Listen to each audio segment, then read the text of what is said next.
নমো ভগৱতে বাসুদেৱায় নমস্কাৰ মই আচাৰ্য বিনয় Kashyap Prayag astrology solution আৰু ৰিচাৰ্চ চেণ্টাৰৰ পৰা আপোনালোকক স্বাগতম জনাইছোঁ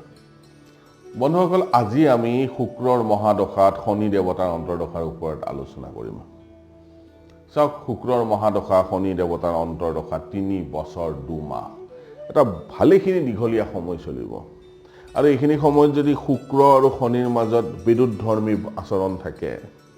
বা শুক্ৰ দেৱতা শনি দেৱতা কুষ্টিখনৰ কাৰণে মাৰক গ্ৰহ হয় তেনেহলে জাতকে বিৰাট বেছি প্ৰবলেমত পৰিব আৰু যদি শুক্ৰ দেৱতা বা শনি দেৱতা যদি কুষ্টিখনৰ কাৰণে কাৰক গ্ৰহ হয় তেতিয়া জাতকে ভাল ৰিজাল্ট পাব কিন্তু তাৰ ওপৰত আমি অকল কাৰক হলে নহব গ্ৰহবোৰ বলি হ'ব লাগিব কাৰক গ্ৰহ যদি বলি নহয় তেনেহলেও জাতকে যিমান ইচ্ছা তেনেকুৱা ৰিজাল্ট নাপায় আৰু মাৰক গ্ৰহ বলি হলে কুষ্টিখনৰ কাৰণে সঁচাকৈ বহুত বেছি বেয়া আহিব চাওক তাৰ কাৰণে আমি জানিব লাগিব যে দশানাথ আৰু অন্তৰ্দশানাথৰ ভিতৰত কুষ্টিখনৰ কাৰণে কি ধৰ্ম পালন কৰে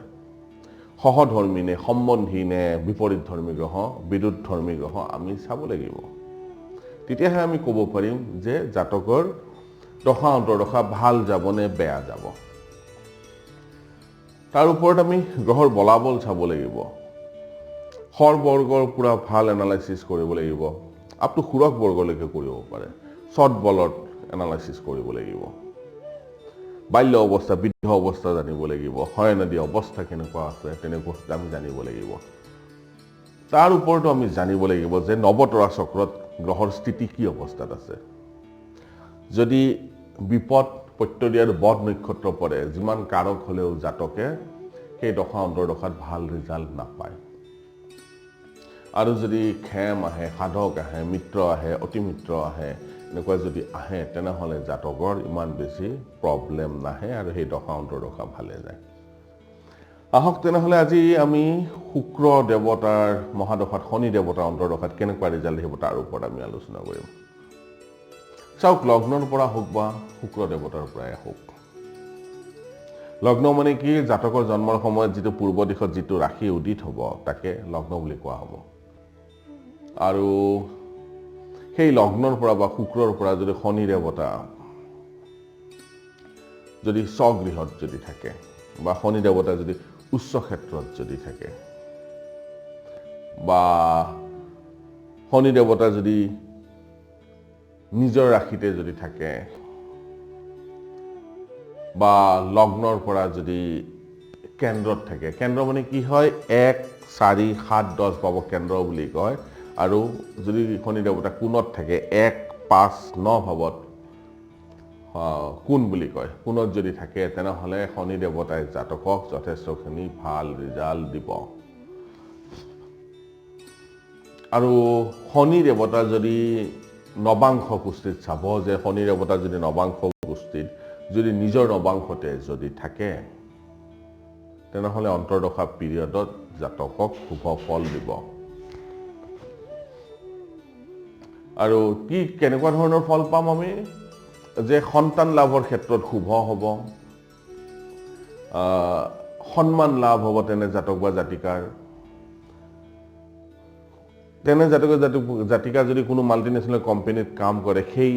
কোম্পানীৰ মালিকৰ পৰা যথেষ্টখিনি এপ্ৰিচিয়েশ্যন পাব আৰু নিজে আশা কৰা ফল প্ৰাপ্ত হ'ব তেনে জাতক বা জাতিকাৰ আত্মীয় লোকৰ বা বন্ধু বান্ধৱৰ পৰা তেওঁ যথেষ্টখিনি সুখ পাব এই অন্তৰ্দশা পিৰিয়ডত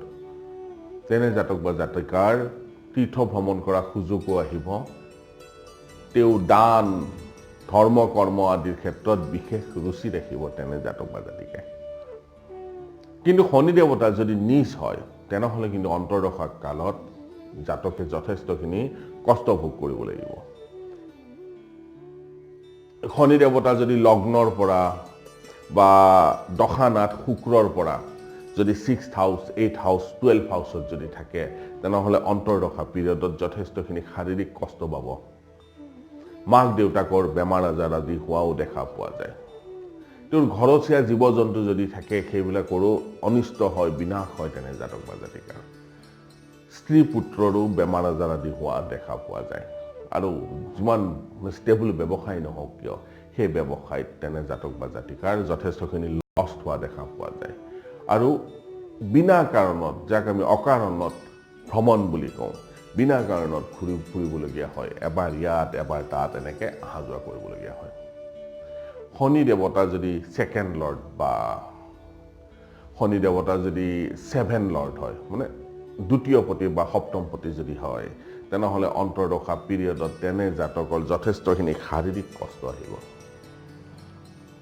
সেইকাৰণে যেতিয়া আমি শুক্ৰৰ মহাদশাত শনি দেৱতাৰ অন্তৰ্দশাৰ ওপৰত আমি আলোচনা কৰিম কিছু ক্ষেত্ৰত আমি বিশেষ ধ্যান ৰখা দৰকাৰ হয় সেইকাৰণে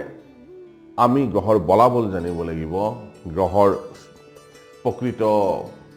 নেচাৰটো জানিব লাগিব তেতিয়াহে আমি একুৰেটলি ক'ব পাৰিম যে সেই কোনো গ্ৰহৰ মহাদশাত বা কোনো গ্ৰহৰ